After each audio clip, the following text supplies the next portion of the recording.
بسم اللہ الرحمن الرحیم۔ اللہم صلی علی محمد و آل محمد۔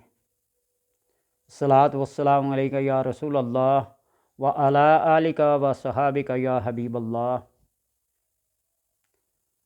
نوری محفل پہ تنی ہے نور کی چادر، نور پھیلا ہوا آج کی رات ہے۔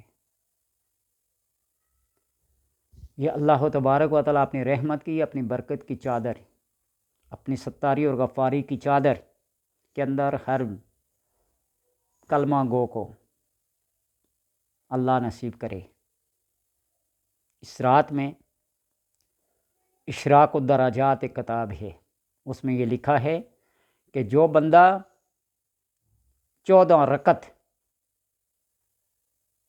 پڑھے اور ہر رکعت میں کوئی سورہ فاتحہ کے بعد ملا لے اور سلام پھیرے، اور سلام پھیرنے کے بعد سورہ اخلاص 14 بار،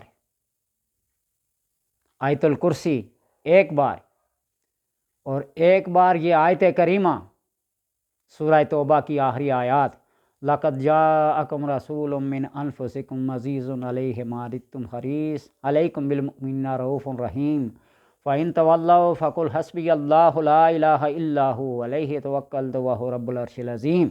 یہاں تک پڑھے، پھر جو دعا مانگے اللہ تبارک و تعالیٰ اس کی دعا کو رد نہیں کرتا۔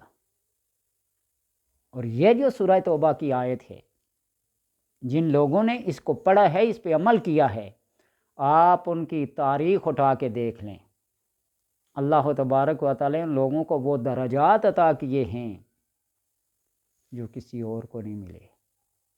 اسی آیت کو آپ تنہائی میں بیٹھ کر توجہ کے ساتھ، حضور قلب کے ساتھ، مدینہ شریف کو سامنے رکھ کر، آپ صلی اللہ علیہ وسلم کی ذات والا صفات کو سامنے رکھ کر پڑھیں اور دل میں یہ دعا مانگیں کہ اللہ تبارک و تعالیٰ آپ کو حجاز مقدس کی زیارت کروائے، آپ صلی اللہ علیہ وسلم کی زیارت سے سرفراز فرمائے، تو کوئی بعید نہیں ہے کہ اللہ تبارک و تعالیٰ آپ کو یہ ساری چیزیں عنایت کر دے۔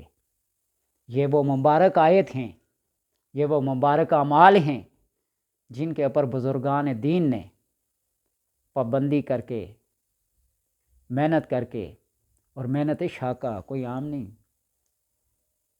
دنیا کی ہر لذت اور آسائش کو کنارے کر کے قرب حضوری میں وہ گئے، اور اللہ تبارک و تعالیٰ نے یہ درجات عطا کیے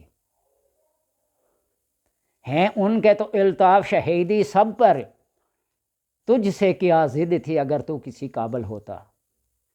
قابل بننا پڑتا ہے، اپنے آپ کو اس قابل بنائیں۔ رب کی بارگاہ میں مقبول کون ہے، مقرب کون ہے، یہ تو وہاں جا کے پتہ چلے گا۔ اور انسان یہاں بھی مشاہدہ کر لیتا ہے اللہ تبارک و تعالیٰ کے انوار و تجلیات کو اپنے دل کے اندر سما کر، آپ صلی اللہ علیہ وسلم کے ساتھ حقیقت اور محبت کا اظہار کر کے، اس کے سگنل دماغ، دل، حواس خمسہ یہ اشارات دینے لگتے ہیں کہ تیری نسبت کسی بابرکت ذات کے ساتھ ہے۔ اس لیے ان لمحات کو ضائع نہ کریں۔ یہ جب انوار کی بارش ہوتی ہے، اس میں نہا کر دیکھیں، اس میں ڈوب کر دیکھیں، ایک ہی لذت، ایک ہی آشنائی، ایک ہی زور ہے کہ ایک ہی شوق ہو کہ رب کے حبیب صلی اللہ علیہ وسلم کا دیدار ہو جائے یا رب اپنا دیدار کرا دے، کوئی بعید نہیں ہے۔ قاری حمزہ جو بہت بڑے مکہ کے مشہور قاریوں میں سے قاری ہیں، اللہ تبارک و تعالیٰ کئی مرتبہ دیدار کرایا، اللہ تبارک و تعالیٰ کے ساتھ رمضان کے اندر قرآن کا دور بھی کیا، اور جب اس آیت پہ پہنچے نا وہ القاہر فوق عبادہ، اللہ تبارک و تعالیٰ نے فرمایا ہوا نہیں، قل انت القاہر فوق عبادہ، ایسے پڑھو، تھرڈ پرسن کو چھوڑو، سیکنڈ پرسن استعمال کرو، قل انت القاہر، قل هو القاہر کو نہیں پڑھو۔ یہ مقام تھا قاری حمزہ کا۔ امام اعظم ابو حنیفہ کے بارے میں ہے 100 مرتبہ اللہ تبارک و تعالیٰ کا دیدار کیا، اور جس نے 100 مرتبہ اللہ کا دیدار کیا تو آپ صلی اللہ علیہ وسلم کا دیدار کتنی دفعہ کیا ہوگا۔ امام جلال الدین سیوطی کے بارے میں لکھتے ہیں 70,000 مرتبہ یا 70,000 لوگوں کے سامنے آپ صلی اللہ علیہ وسلم نے قبر انور سے ہاتھ نکالا اور مصافحہ کیا. جلال الدین مفتی ثقلین، انسان تو انسان، جنات بھی آپ سے فتویٰ لینے کے لیے آتے تھے. ان کی پڑھیں کتاب خصائص الکبریٰ، میری لائبریری میں موجود ہے، خصائص الکبریٰ پڑھ کے دیکھ لیں. کوئی اس بات کو مانے یا نہ مانے، کسی کے ماننے سے، کسی کے انکار کرنے سے میرا کیا نفع نقصان ہوگا، وہ اپنے بارے میں سوچے. شرک ہے، بدعت ہے، جو مرضی ہے. لوگ شرک کی رٹ لگائے رہتے ہیں. شرک ہے کیا، ان سے تعریف تو پوچھیں شرک کی کیا ہے.